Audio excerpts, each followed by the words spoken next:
I've also been getting reports of airstrikes on anti-government demonstrators in Tripoli and in AlJazeera as well. But Libya's leader, Muammar Gaddafi, does appear to be losing control of his armed forces. Two senior Libyan Air Force officers have flown their fighter jets into Malta and defected, and they say that they were ordered to bombard the protesters in the country. But it's not just the Air Force officers who are deserting Gaddafi. As many as 9 Libyan diplomats around the world have resigned. Libya's deputy ambassador to the UN has called on Gaddafi to step down, and the Arab League has taken notice of the chaos in the country. Sources have told AlJazeera that it's called an emergency meeting on Tuesday to discuss the situation in the troubled country.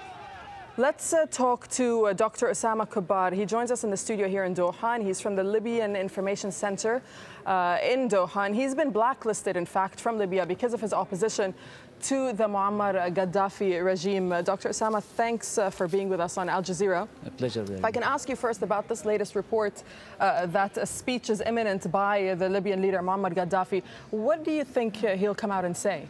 I really don't know. Are we expecting much? No. As far as the Libyans concerned, the regime is gone, and he just has to pack his bags and leave. Okay, I guess then we'll have to wait and see what he comes out and says. I personally am not really looking forward to hear him. It's done. We have crossed the line of no return. Do you think he'll take the same line, the same tone that his son did, Saif al-Gaddafi, in his speech? I would expect that, yes.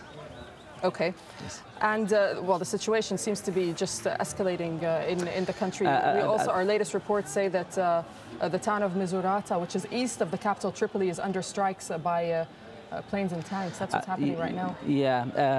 To tell you the truth, I'm a bit really disturbed now. I'm from the west side of Libya. I'm from AlJazeera, and I have been seeing AlJazeera is being bombarded. It's really very disturbing news. I really wish that these things would really stop. We have heard lots of army battalions have defected. Okay. But I really wonder, what do they mean by defecting? If they are taking the people's stand, okay, that's not really enough. Okay, they really have to go after the regime.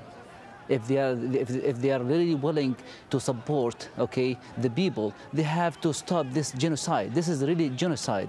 It's not about being beside the people and not really shooting at them. No, you have really to go after Gaddafi and his thugs.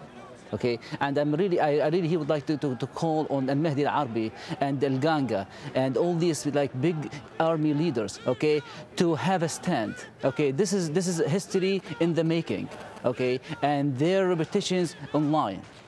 And I wish if they really take a stand now, a firm stand. It's not enough for them to just... So what you're saying is that it's not enough the defections that we've seen, whether it be from the military or from even ambassadors right across the world? No, from the ambassadors, it's really good, because that's all what they can do. But from the army leaders, okay, for them to say that we're not going to shoot at the people, that's not really enough. Well, talk to me about the army a little bit in Libya. I mean, where do you think it stands at this point?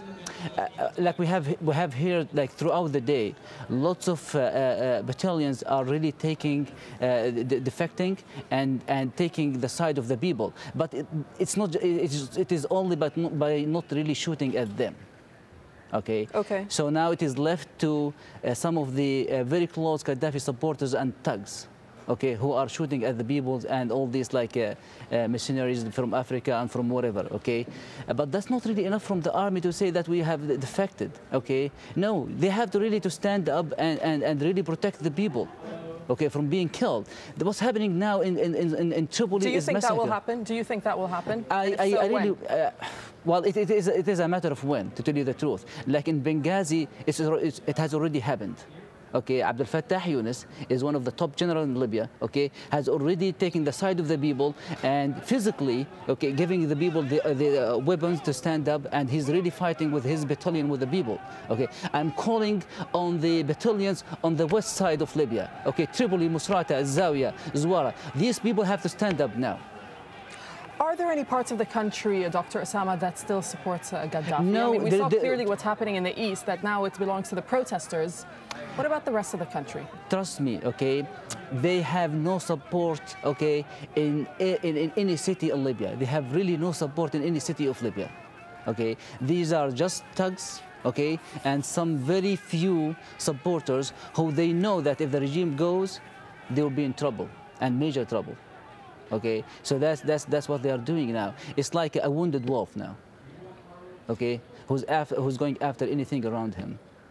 All right, Dr. Osama, do stay there. I'm sure I'll be coming back to you. But in the meantime, we can cross over and to London, in fact, and speak to Donatella Rivera. She's a specialist on conflict with Amnesty International. Thank you for talking to us on Al Jazeera. Describe to me, as you see it, the situation in Libya this evening.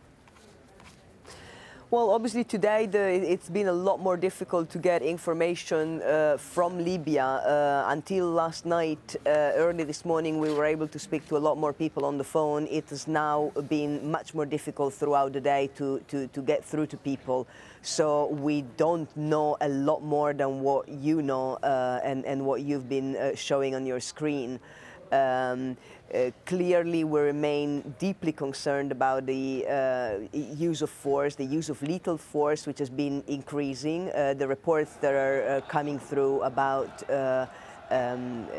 aircraft bombing, shelling of demonstrators, of people gathered, are very, very disturbing indeed.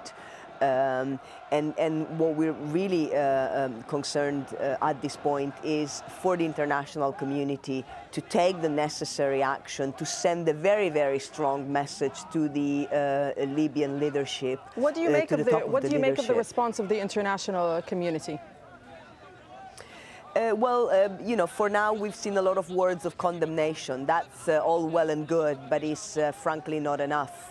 There is concrete action that needs to be taken. It needs to be taken soon, and it needs to be on several. And it needs to be on several levels. First of all, it's very important that, as well as words of condemnation, we hear from the international community, from leaders of key countries, to give a very strong message to the Libyan authorities that those who are taking these actions, those who are giving the orders, as well as those who are implementing the orders, will not be able to get away scot-free, that the time of impunity is over, that they will be held accountable. That is very important, that the message should be conveyed clearly and unambiguously.